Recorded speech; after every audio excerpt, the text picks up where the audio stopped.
If there's one journey that makes you feel like you're living a dream, it's this one, Ladakh. A place that feels like the edge of the world. Beautiful, raw, and untouched. Every twist, every turn on this road takes you somewhere magical. So, buckle up because this trip will take you far beyond the ordinary.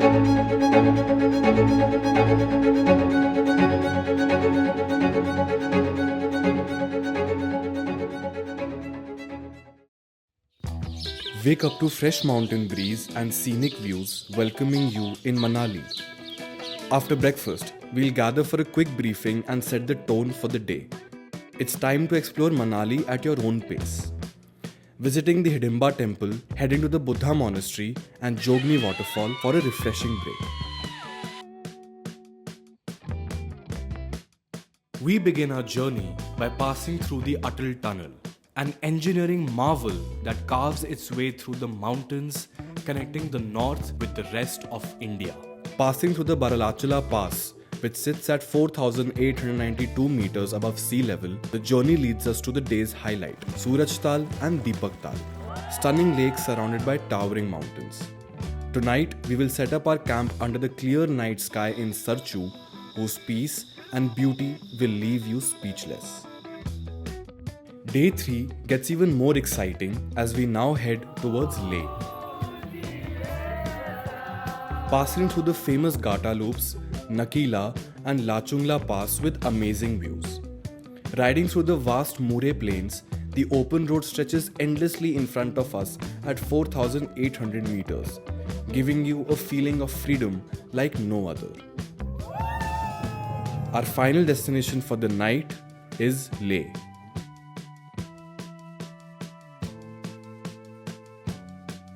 Alright, day 4 is here and it's a big one. We are leaving Leh and heading to Nubra Valley, but not without crossing Khardung, the highest motorable pass. The road, sharp turns, narrow climbs, dusty at times and air so thin. But then you reach the top and it all feels worth it. Descending into Nubra Valley, swaying through the crisscross routes, riding an ATV sets your spirits all-time high. Wrapping off the day with a camel ride. Yup, double-humped camels. Visiting the peaceful monasteries, soaking in the calm after a day full of adventure.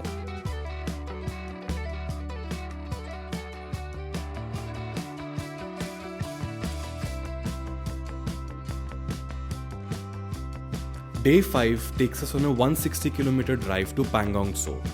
Roads to Pangong can be a little nerve-wracking.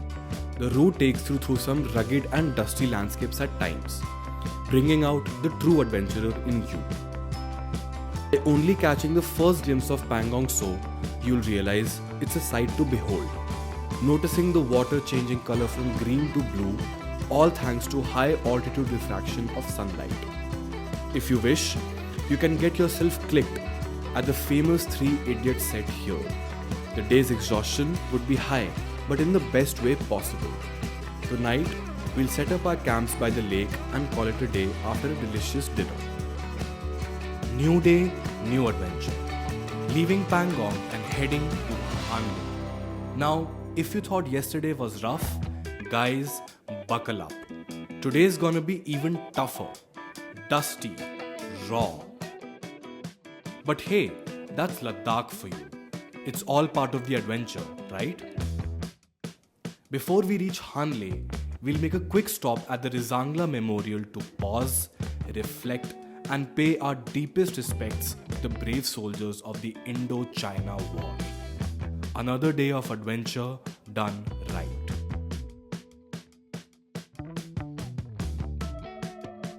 We're about to ride into history today. Umlingla, the highest motorable road in the world. The morning air is crisp as we kick off from Hanle. We've got a long stretch ahead, and as we climb, the altitude starts to show. Your lungs feel it, but it's all part of Ladakh. The vast emptiness around us is just surreal. You get the sense that we are on the edge of the world. And then we keep going, climbing higher still, till finally, there it is, Umlingla. It's hard to believe, but we've just crossed 5,640 meters. The landscape up here feels untouched. You can see for miles, just endless rugged mountains and nothing else. We hang around for a while, breathing in the silence, before making the journey back. And on the way down, we cross Nubra, another high pass that reminds you of how far you've come. By the time we're back in Hanle, the day feels complete. The morning at Hanle is like waking up inside a painting. The stillness here is almost sacred. We roll out from Hanle and head toward Tso Moriri. Soon comes Kyagarso, its water still like a sheet of glass. There's something hauntingly beautiful about this place. The road starts to change, getting a little rougher as we near Tso Moriri. To round that final corner, there it is, Tso Moriri. At 4,522 meters, it feels like this place is on another planet altogether.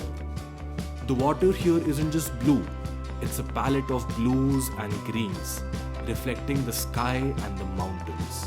A beauty that's unspoiled and raw. No distractions, no noise, just you and the lake. As you eat your dinner, your mind's still out there, by the water, with the mountains and the sky. Today, we turn our backs on the lake and ride on, leaving behind the stillness that seemed to hold the world together. The path ahead is far from forgiving. The journey takes us through Fuga Valley, a place unlike any other you've probably seen. The landscape here feels alive. From Fuga, we push towards Sokar, where the salt deposits stretch out before us. Then comes the Mure Plains. The stretch of road feels endless. It's hard to describe the kind of freedom you feel here, as if the road is the only thing keeping you connected to the earth. The mountains around us seem so far off, their sharp peaks standing guard over this wide open space. We then roll into Sarchu, and as the stars begin to take their place in the sky, you realize that these moments, this land, they'll stay with you long after the ride is over. We'll reach Manali by afternoon and you'll get some free time to soak in the vibes. By evening, it's time to leave these mountains behind and begin our journey back to Delhi.